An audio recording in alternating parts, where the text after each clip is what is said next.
कभी कभी ना हम अपने आप को इतना ज़्यादा ऑर्डिनरी या फिर शायद ऑर्डिनरी से भी इतना ज़्यादा लो समझ लेते हैं कि हमें लगता है कि शायद भगवान भी हमें नोटिस नहीं करते।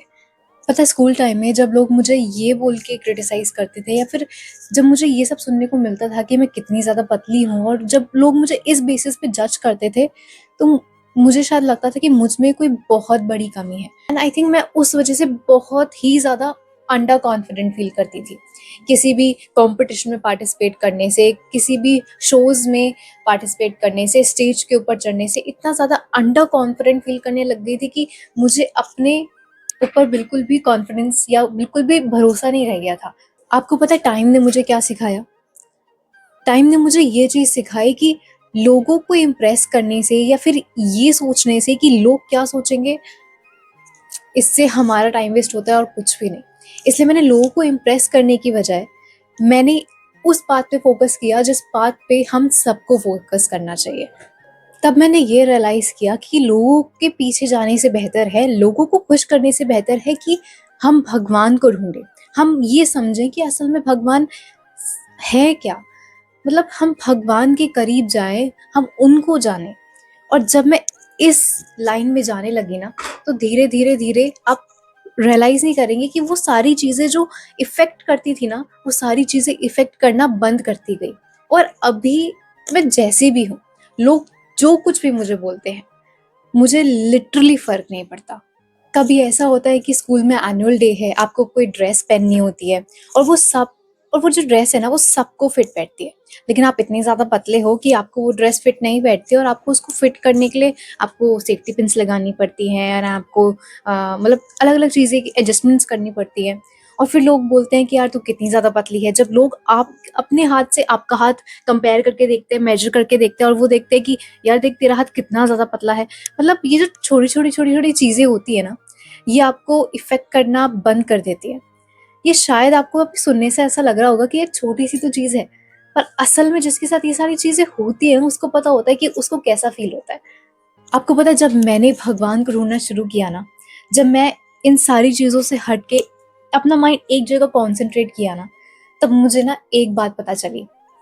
मेरे सामने ना ये एक चीज़ आई, पुरुषोत्तम मास की महिमा।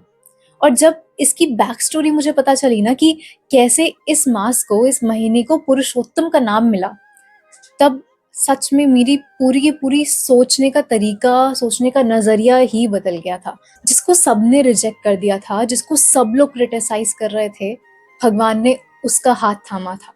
भगवान ने उसको अपना नाम दिया था। और तब मुझे ये रियलाइज़ हुआ कि भगवान को ना कोई परफेक्ट चीज़ नहीं चाहिए होती। भगवान को सब कुछ एकदम परफेक्ट पूजा, परफेक्ट लोग नहीं चाहिए होते। भगवान को तो बस कोई ऐसा भक्त चाहिए होता है जो अपने आप को उनको सरेंडर कर पाए। हमारे सनातन धर्म में एक ऐसा महीना भी था जिसको सबने रिजेक्ट कर दिया था। सब उसको क्रिटिसाइज करते थे, उसको उसको सब बुरा भला बोलते थे। ना उस महीने में कोई शुभ काम होता था, ना शादियां। यहाँ तक कि उसका नाम बदल के उसका नाम मल मास रख दिया गया था। रिजेक्टेड, त्यागा हुआ। मल का मतलब जानते हैं आप सब लोग?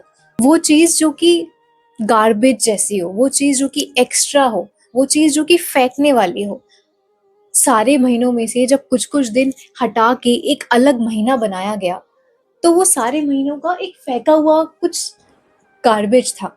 उस गार्बेज से एक अलग महीना बन गया। इसीलिए सारे महीनों ने उसको एक मल मास का नाम दे दिया कि ये तो वेस्टेज वाली चीज़ है। और जब इतना ज़्यादा वो क्रिटिसाइज़ हुआ, जब इतना ज़्यादा उसको बुरा लगा, तो वो भगवान की शरण में गया। भगवान की शरण में जाके वो अपने आप को उसने पूरी तरीके से ना भगवान को समर्पित कर दिया। और तब भगवान ने उसका हाथ थामा।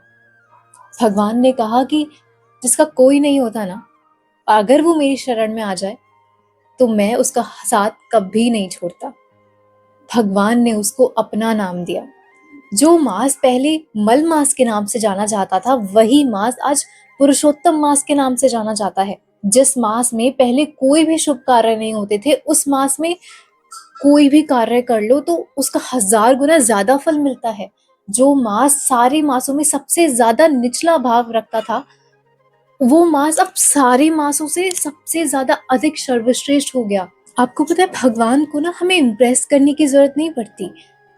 हमें भगवान को खुश नहीं रखना पड़ता, बस भगवान के आगे जाके ना पूरा सरेंडर करना होता है, अपने आप को पूरी तरीके से उनको सरेंडर करना होता है।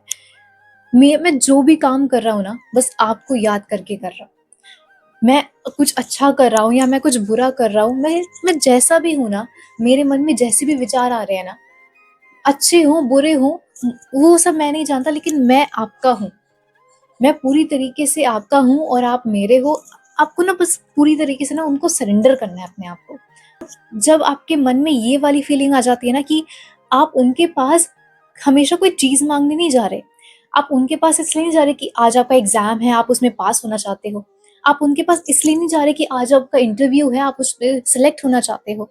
आप उनके पास इसलिए नहीं जा रहे कि आपकी लाइफ़ में बहुत सारी प्रॉब्लम्स हैं और आप उनको सॉल्व करना चाहते हो। आप बस उनके साथ इसलिए बैठना चाहते हो, उनके साथ थोड़ा-सा टाइम स्पेंड बस इसलिए करना चाहते हो, क्योंकि आप उन्हें मिस करते हो और क्योंकि आपको उनसे प्रेम है।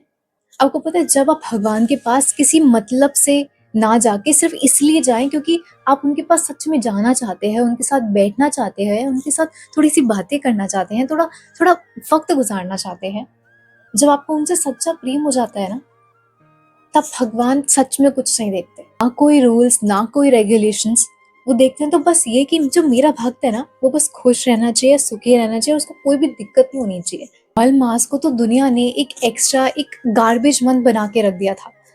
लेकिन भगवान हमें ये समझ जाते हैं कि पुरुषोत्तम मास कोई एक एक्स्ट्रा मंथ नहीं है।